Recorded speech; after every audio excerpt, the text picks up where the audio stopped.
अशी आहे की आज मागच्या वर्षी सुद्धा मी तुम्हाला स्वामी विवेकानंदांचा इतिहास सांगितला होता, पण आज खऱ्या अर्थानं मला असं वाटतं की आज ज्यांच्या नावाने हे विद्यालय उभं आहे ते कुणाच्या नावानं आहे? छत्रपती शिवाजी महाराजांच्या नावानं विद्यालय उभं आहे. का नाव दिलं असेल विद्यालयाला शिवाजी महाराजांचं?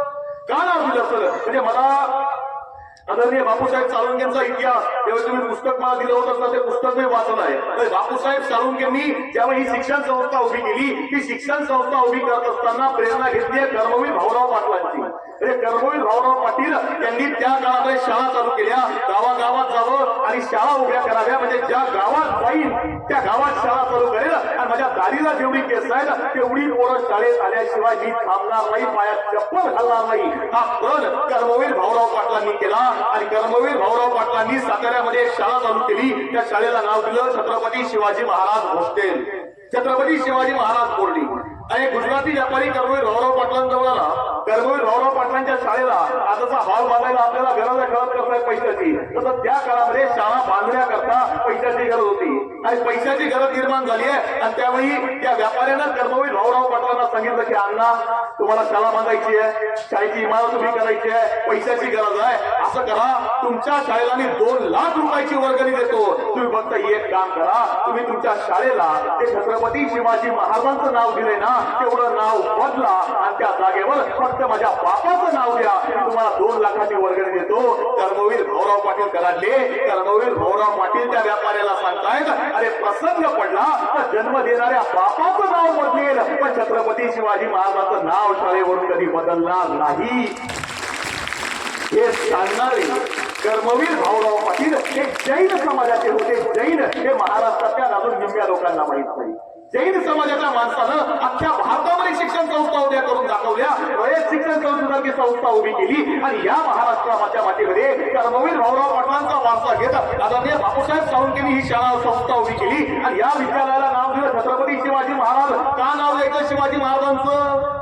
कोण होते शिवाजी महाराज? तिथं तुम्ही आम्ही बसलोय सगळे. आज मी तुमच्या समोर बोलतोय, मी शेतकऱ्याचा पोरगा आहे. भावंडांनो इथं तुम्ही सगळे बसलात, तुम्ही आम्ही शेतकऱ्याची लेकर आहोत. आपण शिवाजी महाराजांचं नाव घेतो का? कारण हा राजा शिवाजी महाराज हे शेतकऱ्यांचे आहेत. स्वामी विवेकानंदांचा विचार कधीतरी योद्धा संन्यासी नावाचं त्यांच्या आयुष्यावरचं पुस्तक आहे किंवा संन्यस्त संन्यासी नावाचं पुस्तक आहे, कन्याकुमारी ते का काश्मीर अशा वेगवेगळ्या विषयांवरची स्वामी विवेकानंदांची पुस्तकं आहेत. एकदा पुस्तकं चालून बघा, म्हणजे तेव्हा समजतं की स्वामी विवेकानंद यांनी केवळ धर्माचा विचार या मातीमध्ये मांडला नाही. स्वामी विवेकानंदांनी केवळ या मातीमध्ये धर्मजागृती केली नाही, या मातीमधला श्रमिक टिकला पाहिजे, या मातीमधला कष्टकरी टिकला पाहिजे, याकरता सुद्धा स्वामी विवेकानंदांनी सातत्यानं लिखाण करून ठेवल्याचं हे तुम्हाला मला आढळतं. आपण शेतकऱ्याची पोरं आहोत. आज आपल्या शेतकरी बापाची परिस्थिती काय आहे? अरे मी जर का तुम्हाला विचारलं की तुमच्या घरातली परिस्थिती काय आहे हे माझ्यापेक्षा तुम्हाला माहिती आहे. तर मला एक सांगा, सकाळी सगळ्यात लवकर आपली आई उठते. आपली आई उठून आपली दिवसभर आई कामात कष्ट करते. दिवसभर कामात कष्ट केल्यावर आपले वडील शेतामध्ये राबताय, आपल्याला शिकवताय आणि एवढं सगळं करून सुद्धा आपल्या शेतकरी बापाच्या वाट्याला काही येत नाही. त्यावेळी बापाची अपेक्षा एकच असते की माझ्या मुलाला शिकलं पाहिजे, माझ्या मुलीला शिक्षण घेतलं पाहिजे आणि माझ्या मुलीला शिक्षण घेतल्यानंतर मी जे कष्ट केलेत ना त्या कष्टाचं पान कुठून कुठतरी फेकलं पाहिजे. बापाची अपेक्षा ही नाही आहे की तुम्ही बापाला पैसे कमवून द्यावे.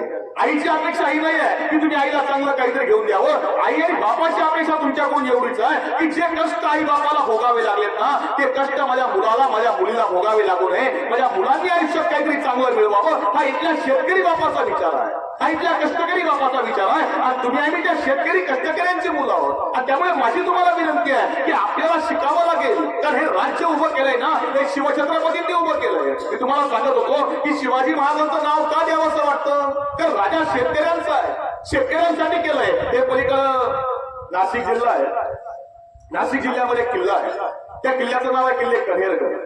त्या कन्हेरगडावरती दिलेर खान चालून आलाय. त्या कन्हेरगडावरती एक शेतकऱ्याचा पोरगा किल्लेदार आहे ज्याचं नाव आहे नामजी पांगेरा.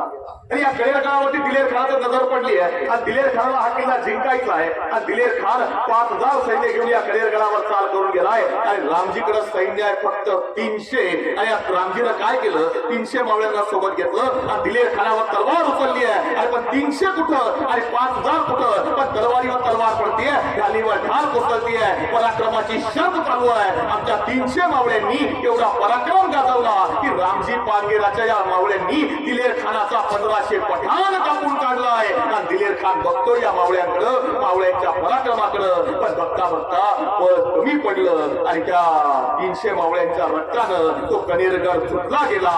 दिलेर खानानं किल्ला जिंकला पण जिंकलेला किल्ला सोडून जात असताना दिलेर खान एक वाक्य बोलून गेला.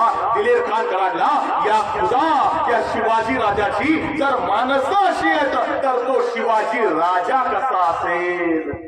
विचार करतोय दिलेर खान. पण बातमी पोहोचली आहे शिवाजी महाराजांपर्यंत. काय की 27-28 वर्ष वयाचं शेतकऱ्याचं पोरग आहे आणि शेतकऱ्याचं पोरग त्या किल्ल्यावर मारलं गेलंय. त्याच्या घरी आपण गेलं पाहिजे. आणि निघाले शिवाजी महाराज. दुसऱ्या दिवशी रामजीच्या घरी जायला निघाले.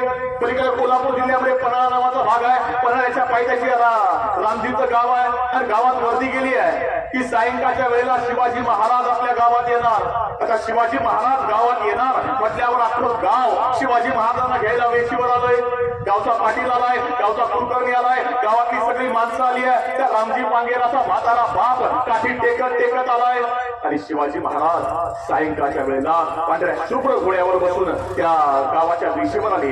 घोड्यावरून खाली उतरले आणि तसं तो रामजीचा बाप समोर आला. शिवाजी महाराजांनी म्हाताऱ्याचा हात हातात घेतला आणि त्याचा हात धरून शिवाजी महाराज गावाच्या दिशेमधून रामजीच्या घराजवळ आले.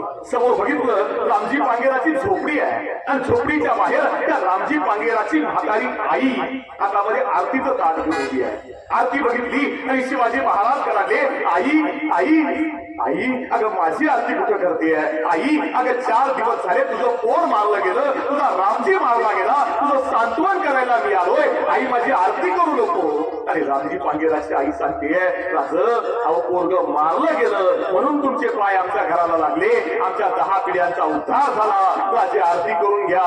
आणि रामजी पांगेराची म्हातारी आई शिवाजी महाराजांची आरती ओवाळती आहे. आरती ओवाळली गेली आणि शिवाजी महाराज आतमध्ये आले.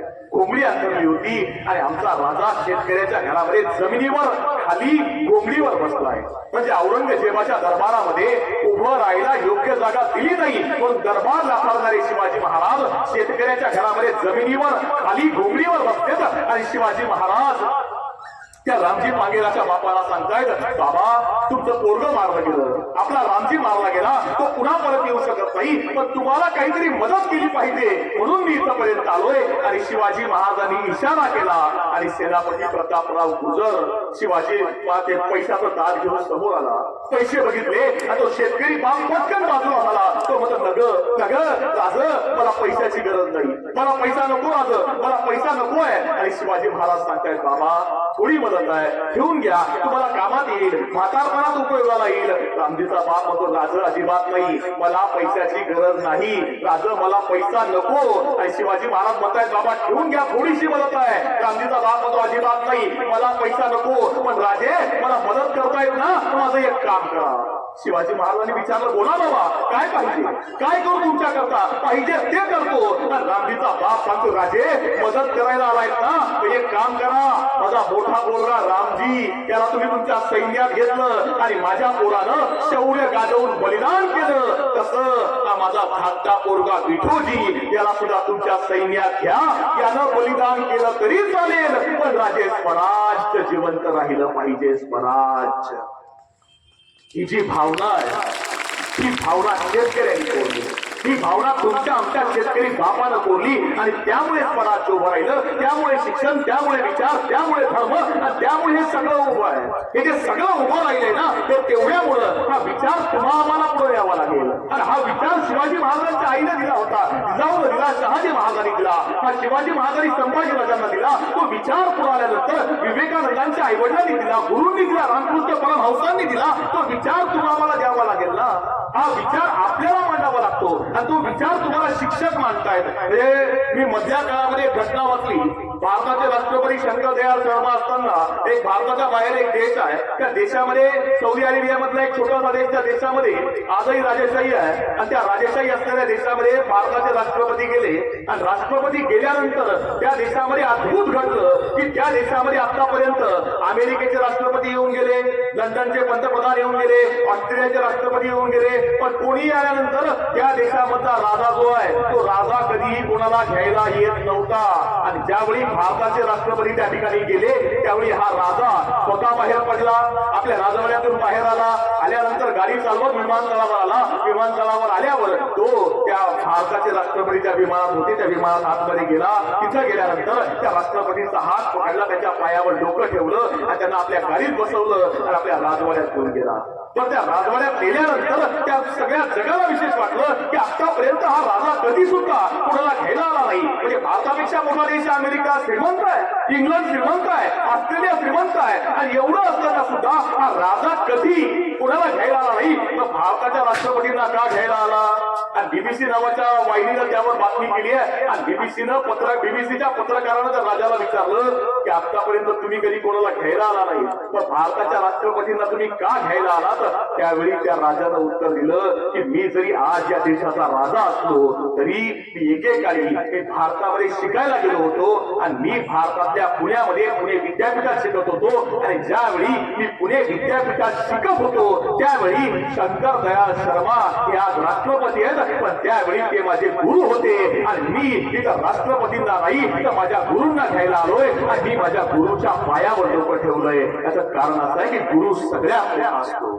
आज तुमचे हे शिक्षक तुम्हाला सांगतायत ना, ते विचार करतायत ना, कारण जगात मी सांगतो की एक गोष्ट लक्षात ठेवा, तुम्ही त्यांच्या आपल्यापेक्षा मोठं व्हावं. म्हणजे तुमच्या एक वेळ मित्राला वाटणार नाही की आपण त्याच्यापेक्षा मोठं व्हावं, भावाला वाटणार नाही आपण त्याच्यापेक्षा मोठं व्हावं, नातेवाईक भाऊबंदीला वाटणार नाही आपण मोठं व्हावं. पण जगात दोन लोक असे असतात की ज्यांना असं वाटतं की यांना आपल्यापेक्षा मोठं झालं पाहिजे. त्यामध्ये पहिलं म्हणजे आपले आई आणि वडील, त्यांना वाटतं की आपल्या मुलाला आपल्यापेक्षा मोठं झालं पाहिजे. आणि दुसरे म्हणजे आपले शिक्षक, त्यांना असं वाटतं की माझ्या विद्यार्थ्यांना माझ्यापेक्षा मोठं झालं पाहिजे. हा विचार करणारी लोक जगामध्ये दोनच आहेत. त्यांच्या पायावर डोकं ठेवून आपल्याला पुढे जावं लागेल, हे मांडावं लागेल.